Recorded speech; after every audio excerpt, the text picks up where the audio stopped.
Nah, sampai akhirnya Yohanes Bosco pun masuk seminari dan akhirnya pun ditabiskan. Nah, sebelumnya di seminari dia juga menginginkan apa? Menginginkan menjadi seorang biarawan. Menginginkan seorang biarawan. Dulu dia kepingin masuk menjadi Fransiskan. Kemudian hanya beberapa hari dia bermimpi bahwa dalam mimpinya dikatakan bahwa dia bukan di sini tempatnya. Jadi dulu dia ingin menjadi Fransiskan yang sederhana, seorang biarawan, tetapi ternyata dalam mimpi hanya beberapa hari, kemudian dia keluar dari Fransiskan dan kemudian dia masuk imam diosis di Turin. Nah, kemudian dia menjadi seorang imam diosis di Turin. Karena situasi di Turin pada waktu itu revolusi industri, banyak anak-anak muda itu yang mencari pekerjaan di kota. Tetapi di kota itu ternyata orang-orang kaya mencari tenaga kerja, mencari orang-orang yang hanya yang kuat-kuat, berbadan kuat, fisiknya kuat untuk angkat-angkat. Nah, sedangkan yang lemah-lemah itu tidak dipakai, tersingkirkan. Dan juga pada waktu itu situasi politik tidak baik. Banyak anak-anak muda yang ditangkap, kemudian dimasukkan penjara. Karena situasi politik, dipakai mereka untuk kegiatan politik. Nah, akhirnya dari pemerintah menangkapi, kemudian masuk ke dalam penjara. Melihat situasi seperti itu, kemudian Don Bosco terpanggil untuk peduli terhadap anak-anak yang tidak mempunyai pekerjaan, anak-anak yang tertangkap dan dimasukkan ke dalam penjara. Nah, akhirnya melihat situasi itu, Don Bosco memanggil, pada waktu itu Don Bosco masih imam muda, memanggil anak-anak yang tidak terpakai ini. Kalian mau kerja dan kalian mau makan, ikut saya. Nah, ikut saya. Mari, saya akan memberikan kepada kamu makanan, pekerjaan, dan surga. Nah, Don Bosco menjanjikan itu. Coba, saudara-saudariku bayangkan, ketika situasi seperti itu, Don Bosco memberikan makanan, memberikan pekerjaan, dan memberikan surga. Wah, mereka pasti senang. Akhirnya mereka datang. Ayo, besok hari Minggu datang ya. Hari Minggu datang. Nah, banyak deh anak-anak itu yang tidak mendapatkan pekerjaan itu, akhirnya mengikuti undangan Don Bosco. Dan disitulah Don Bosco mulai dengan anak-anak. Karena banyak ini anak-anak yang datang, mungkin karena kecapean, Don Bosco juga jatuh sakit. Nah, pada tahun 1846, Yohanes Bosco itu jatuh sakit dan Mama Margarita Ocena itu pindah dari Vecchi ke Turin, kota untuk merawatnya. Dan ketika sudah pulih dan Mama Margarita tinggal bersama Yohanes Bosco. Don Bosco itu untuk imam-imam, sebutan imam-imam dalam bahasa Itali berarti pastor, ya. Jadi Don Bosco, Pastor Bosco. Nah, Mama Margarita membantu Pastor Bosco ini, Don Bosco ini untuk menangani anak-anak yang datang untuk tadinya ya undangan dari Don Bosco, karena nanti anak-anak ini akan diberikan makanan, pekerjaan, dan surga. Nah, karena banyak yang datang, artinya Mama Margareta juga membantu Don Bosco ini mempersiapkan makan. Nah, makan untuk anak-anak yang datang. Banyak. Dan makanan yang disediakan selalu cukup. Nah, inilah keheranan juga dari Mama Margareta. Kok selalu cukup ya? Ya, meskipun anak-anak datang banyak, makanan cukup. Nah, Don Bosco atau Don Bosco ini memberikan pendidikan bagi anak-anak ini dan pekerjaan. Pekerjaannya apa? Pekerjaannya itu karena Don Bosco ini pintar sekali untuk percetakan, mencetak, kemudian dia juga pandai sol sepatu, memperbaiki sepatu. Nah, mereka diajari keterampilan-keterampilan itu supaya anak-anak bisa bekerja. Pada waktu itu juga Don Bosco meminta supaya anak-anak tahu membuat percetakan, karena pada saat itu perlu juga gereja untuk kayak memberikan bacaan-bacaan dari Don Bosco untuk kepada umat, dibagikan ya, kayak warta gereja begitu, nah, dan sekalian juga memberikan evangelisasi kepada semua orang. Nah, itu bisa dibagikan. Nah, selain itu juga dia memberikan ya keterampilan khususnya sol sepatu. Kalau ada sepatu yang rusak dia perbaiki. Ada keterampilan-keterampilan yang baik. Nah, lalu juga bukan hanya itu keterampilan-keterampilan itu, tapi Don Bosco juga melihat mereka juga perlu mengalami kegembiraan, yaitu dengan bermain. Nah, Don Bosco itu makanya bermain bersama dengan mereka. Oleh karena itu, Don Bosco mungkin karena habis memberikan pengajaran, memberikan keterampilan, kemudian bermain, ya capek. Nah, akhirnya suka jatuh sakit. Ya. Kalau main, ya main bersama.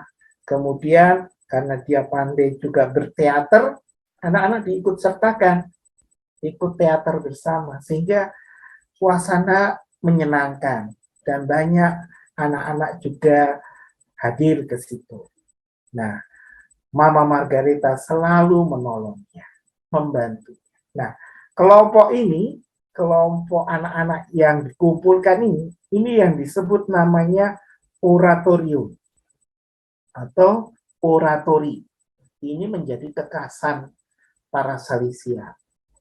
Kekasan para Salesian untuk mengumpulkan anak-anak bukan hanya diberikan keterampilan, tetapi juga dididik secara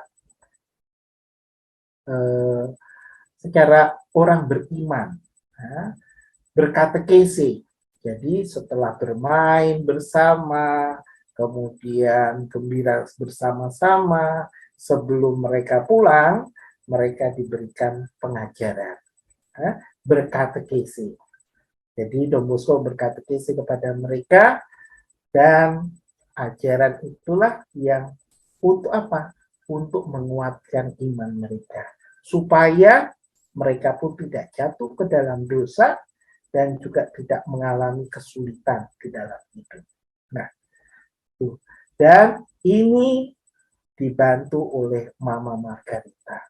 Mama Margareta yang begitu sederhana, dia pun juga membantu Don Bosco menyiapkan makanan, dan kemudian hadir sebagai seorang ibu untuk anak-anak.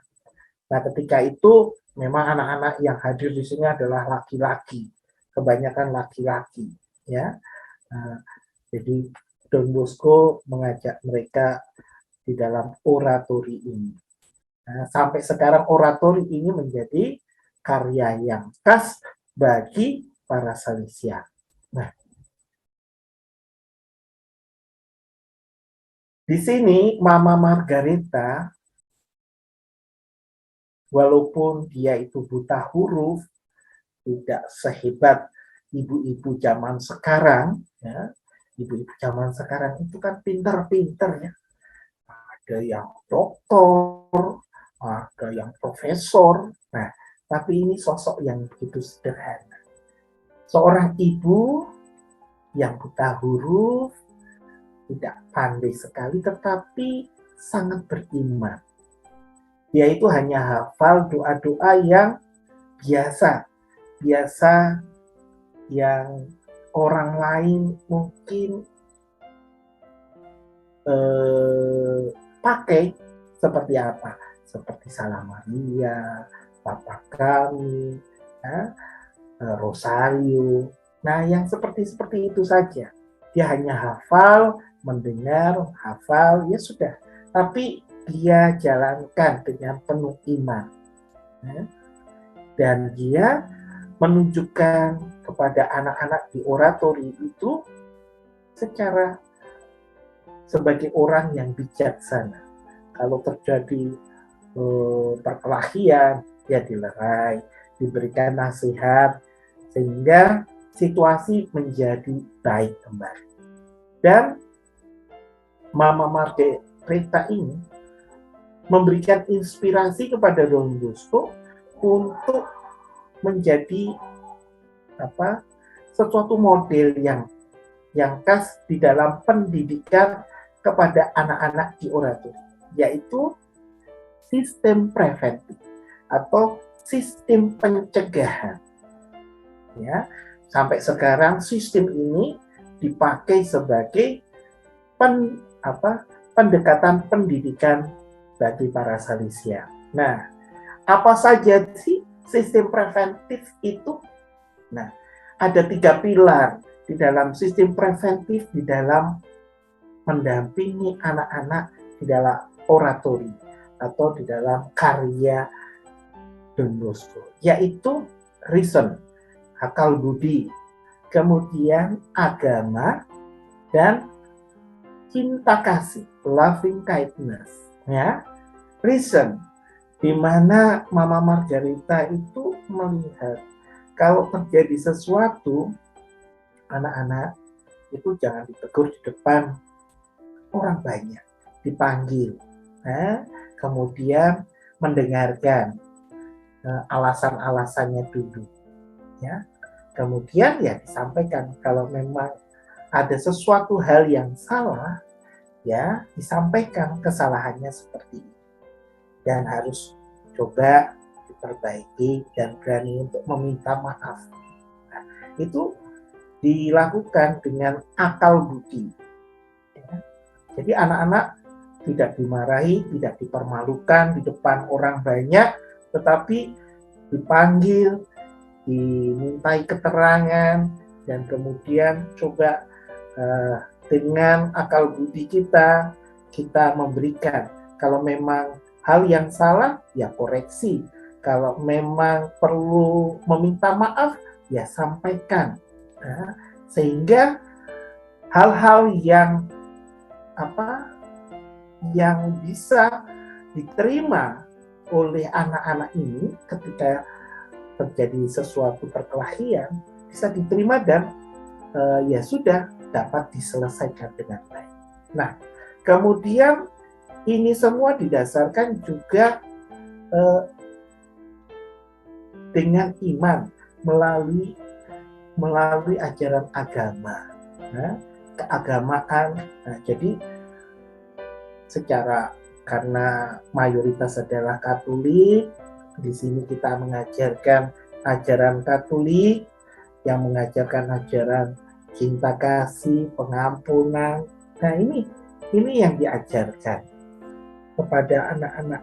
Jadi Meskipun anak-anak ini umum, mungkin dari hal yang lain, tetapi kita memberikan pendidikan keagamaan yang universal kepada mereka.